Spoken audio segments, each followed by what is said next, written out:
Hello మిలాస్, welcome to కొంచెం cinema. ఇవాళ అయితే మేము కొత్త కాన్సెప్ట్ వచ్చాం. ఈ సెటప్ అంతా చూస్తే మీకు అర్థమై ఉంటుంది. ఇతను మా ఫ్రెండ్ అనమాట, వినీత్. కొత్తగా ట్రై చేద్దాం. అసలు ఈరోజు వార్ 2 అయితే రిలీజ్ అయింది. నేనైతే పిచ్చ ఎన్టీఆర్ ఫ్యాన్, మీకు ఆల్రెడీ తెలుసు. మనోడేమో రితిక్ రోషన్ ఫ్యాన్ అనమాట. సో ఆబ్వియస్లీ ఎలాగో మన ఎన్టీఆర్ డామినేట్ చేసేస్తాడు రితిక్ రోషన్, అది ఎవరు చెప్పక్కర్లేదు. బొక్క. కామెంట్ చేయండి ఎవరు ఏంటో కామెంట్ చేయండి, ఒకసారి చూసుకుందాం. వారే కదా ఇది, ఎలాగో చెక్కేస్తాడు. సో ఇప్పుడైతే ట్రైలర్ స్టార్ట్ చేద్దాం. నేను ఈ వీడియో ట్రైలర్ ఎప్పుడో చూడాల్సింది. ఇప్పుడు నాకు తెలిసి రిలీజ్ అయ్యి ఆల్మోస్ట్ 8 hours అయిపోతుంది. వీడి వల్ల ఆగాను ఇప్పుడు దాకా. నేనే చెప్పాను. సో యశ్రాజ్ ఫిలిమ్స్ అందరికీ తెలుసు కదా. సో స్పై ఫ్రాంచైజ్ మూవీస్ ఎక్కువ చేస్తూ ఉంటారు కదా. సో ఈయన డైరెక్టర్ వచ్చేసరికి అయన్ ముఖర్జీ. అండ్ ఆల్సో నాకు ఈ స్క్రీన్ ప్లే చాలా ఇష్టం. లైక్ పఠాన్ కానీ, టైగర్ 3 కానీ, ఈ స్క్రీన్ ప్లే ఏదైతే పర్టికులర్గా ఉందో ఈయన బాగా తీశారు, శ్రీధర్ రాఘవన్ ఆయన. కాకపోతే ఒకటే డౌట్, స్టోరీ. టైగర్ 3 ఎవరన్నా చూసుంటే కామెంట్ చేయండి. అది ఆదిత్య చూడొద్దు. అది స్టోరీ అంతా ఆదిత్య చోప్రా అనమాట. ఆదిత్య చోప్రా అనేది కొంచెం నాకు నిజంగా భయం వేస్తుంది ఇప్పుడు వార్ 2 ఏమవుతుందా అని స్టోరీ పరంగా. But screenplay and director best. Ayan Mukherjee తెలిసిందే, మంచి మంచి ఫిలిమ్స్ డెలివర్ చేశారు. సో స్క్రీన్ ప్లే పరంగా నో డౌట్. నాకు స్టోరీ పరంగానే కొంచెం భయం వేస్తుంది. Hope for the best. So let's start the video. నేను ప్రమాణం చేస్తున్నా. తెలుగు డబ్బింగ్ దిగింది, రితిక్ రాసింది. తెలుగులో మాత్రం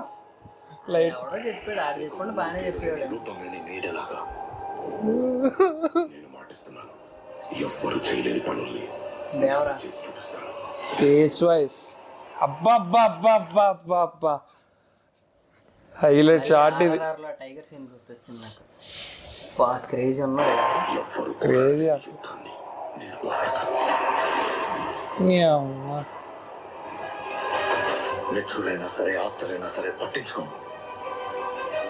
బేసిక్ గా రితిక్ రోషన్ కి రెగ్యులర్ గా డబ్ చెప్పాయని చెప్పచ్చుగా. అది బాగుంటది. ఎవడో కొండోళ్ళు అది తెస్తారు.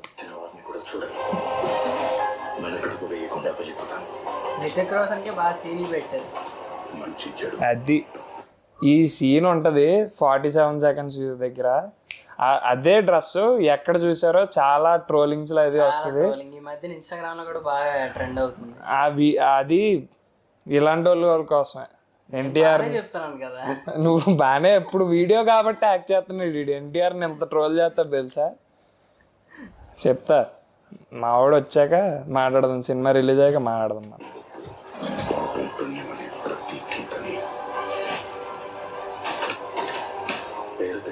సాక్ష్యాలు లేని త్యాగాలు ఎన్నో చేస్తాను. దాని ఖరీదు నా ప్రాణమైన, చివరికి నా ఆత్మైన చెల్లిస్తా. వార్ చూసారు అందరూ. ఆడు సపోర్టివ్ కదా, ఆడేందుకు రితిక్ రోషన్ పైన చూస్తాడు. మేబీ ఏదో ట్విస్ట్ ఉంది. అయితే కొంచెం బ్యాక్ వెళ్ళి ఇంకొంచెం యాక్చువల్లీ సపోర్టివ్ గా మాట్లాడతాడు కదా వార్ 2లో. లేదు, వార్లో వీడికి వాడికి కాన్ఫ్లిక్ట్ మొదలవుద్ది కదా. వార్ సినిమా చూస్తే వాళ్ళు కామెంట్ చేయండి. ఖచ్చితంగా వార్ చూడకపోతే చూసినా సరే ఒకసారి రీవాచ్ చేసి చూసి ఈ మూవీకి వెళ్ళడం బెటర్. వార్ చూసి వార్ 2కి వెళ్ళాలి.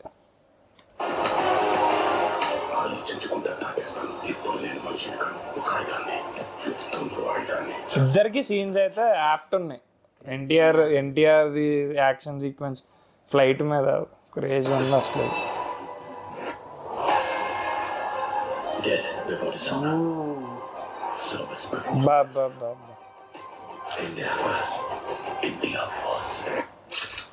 ఏంటి బ్రో అర్థం కావట్లేదు. ఇద్దరు ఇండియా ఫస్ట్ అంటున్నారు, ఎవడ వెళ్ళనైతే. ఒకసారి మళ్ళీ ఉన్నాయి డైలాగ్. ఆయనేమో ఇండియా ఫర్ ఎవర్ అంటున్నాడు, ఈయనేమో ఫస్ట్ అంటున్నారు ఇద్దరు. ఇండియా ఫర్ ఎవర్ అన్నాడు చూడు. Service before self. India first. India first. Okay okay ఇద్దరు ఇండియా ఫస్ట్. ఏంటో పెద్ద ట్విస్టే ఉన్నట్టుంది. ఓ చాలా యాక్షన్ సీక్వెన్స్ ఉన్నట్టున్నాయి. సో వైల్డ్ గెస్ నాకు తెలిసినంత వరకు లైక్ వార్లా అయితే ఉండదు, ఇది కంప్లీట్లీ డిఫరెంట్గా ఉంటుంది. అండ్ ఇద్దరు కొట్టుకునే సీన్ వచ్చినా సరే మేబీ అదే ఇంటర్వెల్ బ్యాంగ్ అనుకుంటున్నాను. మనకి ముందు టీజర్లో చూపించినట్టు దట్ షార్ట్ ఉంటుంది కదా, అది ఇంటర్వెల్ అనుకుంటున్నాను. తర్వాత ఫైనల్ ఫైట్ ఇద్దరు కలిసి చేస్తారేమో అనిపిస్తుంది. Maybe just guess. ఇప్పటికైతే సినిమాలో ఇప్పటి వరకు కలైనట్టే చూపిస్తున్నారు. ఇప్పుడే కలిసి కీరా ఎందుకు అసలు లేకుండా కదా, ఏదో హీరోయిన్ లాగా. వారియల్స్ ఈ సీన్ గురించే చెప్తున్నాను.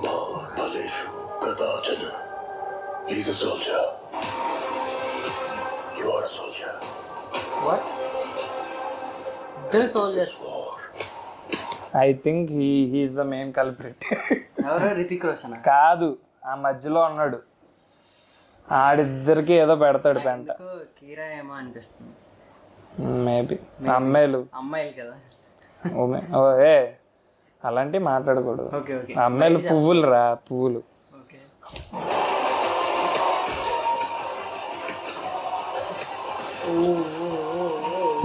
ఎన్టీఆర్ది వీళ్ళిద్దరిది ఉంది ఫైట్, క్రేజీ ఫైట్, అరుపులే. బట్ డ్యాన్స్ నెంబర్ గురించి ట్రైలర్ అయిపోయింది, బట్ డ్యాన్స్ నెంబర్ గురించి అయితే పిచ్చిగా వెయిట్ చేస్తున్నాను.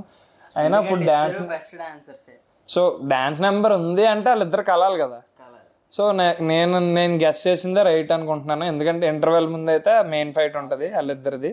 ఎందుకంటే మేకర్స్ కూడా వాళ్ళిద్దరిలో ఒకరిని విలన్ చేయలేరు ఆబ్వియస్లీ. ఎన్టీఆర్ని విలన్ చేస్తే ఆల్రెడీ బాలీవుడ్ ఎక్కడో ఉంది, ఇంకెక్కడికే వెళ్తుంది వాళ్ళ ఇష్టం. తర్వాత టాలీవుడ్ వల్లే ఎన్టీఆర్ వల్ల చాలా ప్లస్ అవుతుంది బాలీవుడ్కి, ఆ విధంగా చెప్పాలంటే పక్కా ఇదైతే ఓపెన్ స్టేట్మెంట్.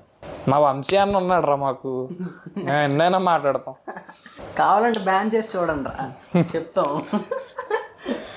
ఓకే, ఈ వీడియో ఎక్కడి వరకు చూసారు కాబట్టి మీకు ఎంతో కొంత నచ్చే ఉంటుంది కాబట్టి కొంచెం లైక్ చేయండి, కొంచెం షేర్ చేయండి, అండ్ కొంచెం కామెంట్ చేయండి. కొంచెం సినిమాని అండ్ సబ్స్క్రైబ్ చేసుకోవడం మర్చిపోవద్దు. Thank you.